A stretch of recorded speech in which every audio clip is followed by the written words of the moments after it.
I knew the line, "Not tonight, honey, I have a headache," before I knew what sex even was. It's no joke in our society. The idea that long-term relationships are devoid of sex. The story, you know it, you're familiar with it.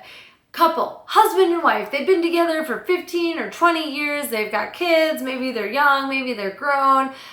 He rolls over and he taps on her, maybe yanks on her, maybe just like aggressively puts his hand up between her legs. She shoos him away, tells him, "No, go away, I'm not interested."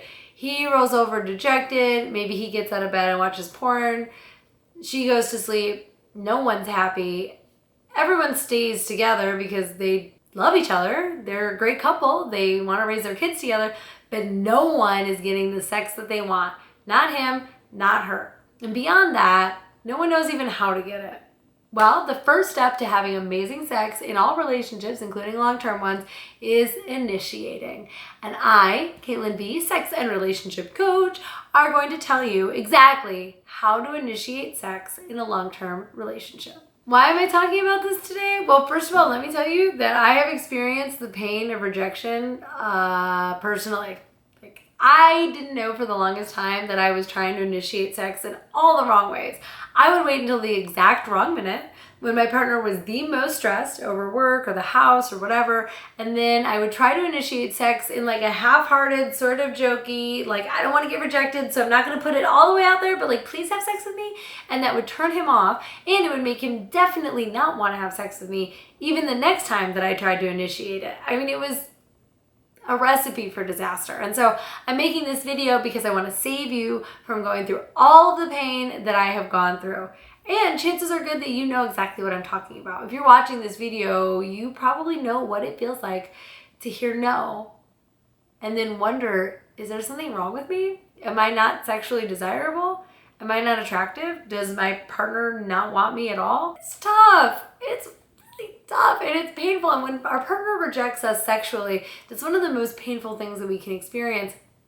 The reason for that is that sex is our most vulnerable offering. It's our body. It doesn't get more vulnerable than that. And when our partner rejects us and doesn't want to have sex with us, it's like they're rejecting the most vulnerable, the part of us that we don't show to anybody, the part of us that is the most sensitive to criticism, like our naked bodies, our vulnerable selves. That rejection feels really, really painful. And so if you're feeling that pain, just know that you're not alone and there's something that can be done about it. And by the way, if this video doesn't cover it, if the way that sex has gotten in your long-term relationship is just too far gone, please apply for coaching. I'll put the link in the video below because it's not too late. We can still do something about it, but not unless you act. All right, a couple things you need to know before we truly get started with how to make a difference. And that is one, men and women operate differently. What, Caitlin? Who knew? We do, we operate differently, but here's exactly how we operate differently and why it's vital for you to know that for your long-term relationship. You see, men are more likely to have spontaneous desire. That means that the desire for sex just happens upon them spontaneously. It could be that they saw a sexy person. It could be that they're just sitting there watching television and all of a sudden sex enters their mind and they're like, yeah, I like sex. Let's have some sex. Women, on the other hand, have more responsive desire. That means that usually in our brains, there's no like sex. It doesn't just happen to us spontaneously like that, right? We have to get into the mood to feel desire. So often what happens in women is arousal precedes desire. She might say yes to having sex with you, go through the motions, have you start going down on her, warming her up, using your hands in your mouth, making out, whatever, and then the desire for sex comes around, but not before. Whereas men, the desire for sex happens and then the arousal comes. So desire happens, then erection, right? Desire, then boner. And for women, often it's boner, or lady boner in this case, then desire. Arousal precedes desire. Please do not take it personally that we don't initiate sex quite so much. The truth is that women don't have the sort of desire that you do have. We're not thinking about sex. It's not like she's thinking about sex all the time, but she's just not initiating, okay? That would be you projecting your masculine sexuality and your frame onto her way of being, and that's not how it works. She doesn't have the same brain as you. She's not just a less hairy version of you. Her brain is different. The number of times she thinks about sex on a regular basis is different. Her spontaneous desire is different. Okay? Okay. Now that we've got that all cleared up and you understand the difference between men and women, and this is a broad brush I'm painting with, it's not all men, it's not all women. I, for one, experience quite a bit of spontaneous desire. But I talk about sex for a living on YouTube, so that makes sense. Was it the chicken or the egg on that one? Why is this good news? You don't need to feel rejected anymore. You don't have to have your heart broken anymore. Please, please, please. Take this as good news. It should take a lot of the sting out of rejection. Your partner's sex drive literally has not much at all to do with you.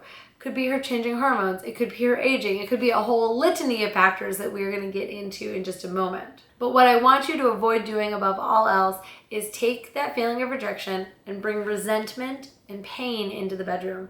The bedroom is no place for sex. Sorry. The bedroom is no place for pain. It's a perfect place for sex, but it's not a good place for pain. The bedroom is no place for pain. It is a place for pleasure. And if you're approaching pleasure from an aspect of, I've just gone through a lot of pain, then how high a level of pleasure do you think you're going to be able to achieve? Not that high, to be honest with you. So if you are feeling hurt and you're feeling wounded from previously being rejected, I ask you to go inside and consider trying to heal some of that, or speaking to your partner about healing some of that, but coming from a non-egoic perspective, which is really hard. This is a place where like getting some help, doing some journaling, doing some self-reflection is really going to be helpful. Okay, enough with the not so sexy advice. Let's get to the sexy advice. How are you initiating? How are you currently initiating? Are you doing like I did and like sort of making a joke? Are you being really blunt and saying, hey, let's get it on?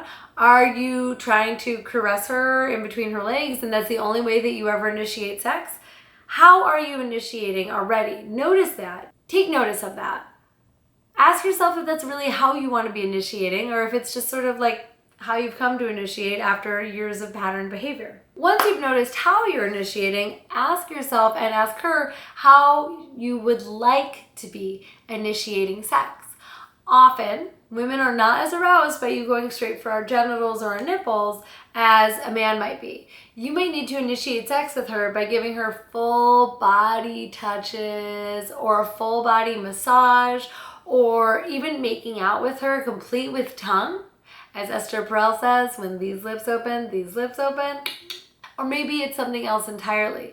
Maybe it's not so much that she needs to be turned on as much as she needs you to remove the things that are turning her off. Maybe it's the room is a huge mess. The dishes are not done. The kids are in the room next door. All of those things can be huge turn-offs. So you might be initiating perfectly, but the conditions for sex are not good, and therefore she's not able to relax and allow sex to happen.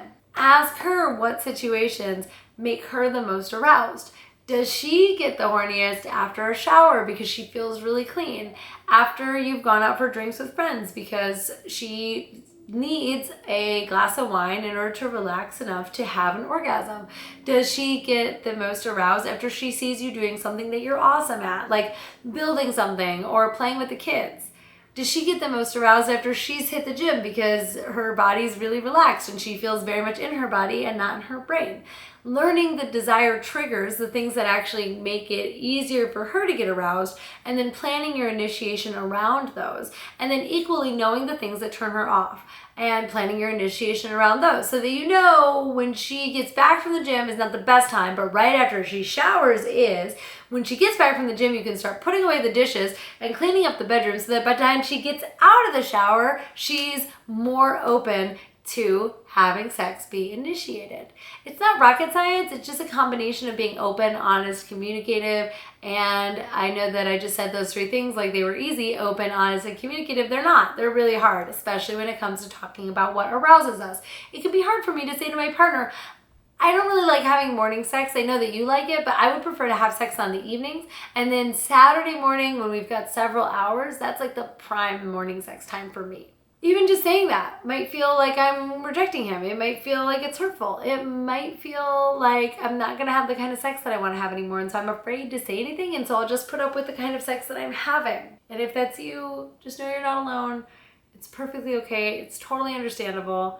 And you have everything that you need to do this. You have everything that you need to start that conversation, have an open and honest conversation with her about what works for you and what doesn't, about what works for her and what doesn't. Talk to her about the reason that you want to have sex more often anyways. Talk to her about your fears around initiating. Tell her that you feel rejected when you try to initiate in this way or that way and she says no. Ask her why she's not more open to having sex with you, and then be ready to actually hear the answer without judgment, without going into shame, without attacking. If you're able to do that, this could be the best conversation you've ever had. This could be the secret to having a long and successful sex life. It's worth it. If you have to develop some communication skills or go speak to a professional, it's still worth it. Because the win-win is that you get to actually have more sex and satisfaction in the end. And then finally, here's one bonus tip for all of you. Understand that sometimes initiating sex is really hard and awkward for both people. But what you can do instead is plan times around which you're going to allow sex to maybe happen. Initiating sex can feel really awkward, so try initiating pleasure instead. What would it be like if instead of initiating sex, the next time you wanted to have sex, you initiated massages? And then if massages turned into sex, great, but if they didn't, you would still have gotten a lot of pleasure and you both would feel a lot more relaxed. What if the next time you wanted to initiate sex, you initiated a big, heavy makeout session and some dry humping? What if the next time you initiated sex, you initiated a hot shower for both of you? Or a night out, or a date night, or a really sensual dinner, or a good spanking? Instead, whatever turns you both on, whatever brings you both pleasure. What if you thought about how to initiate pleasure, and then if sex happened, great. I warn you, you can't go into initiating pleasure hoping that sex will happen, because she'll be able to tell that and then she's gonna get upset and then she's gonna feel like she was duped. But if your focus is really just to initiate pleasure, you can do that.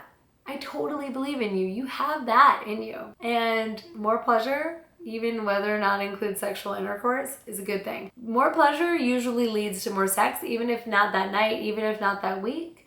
Be open to the possibility and go from there. It takes a lot of the pressure off. If you get rejected and all you're trying to do is give her a massage, hey, I can roll with that. If you liked this video, please subscribe to my channel and click the little bell so that you'll get notified every time I release a new video that will help you to have the best sex life ever, whether you're in a brand new relationship or a long-term romance. Keep coming back, because I am here to make sure that your sex life is the best ever.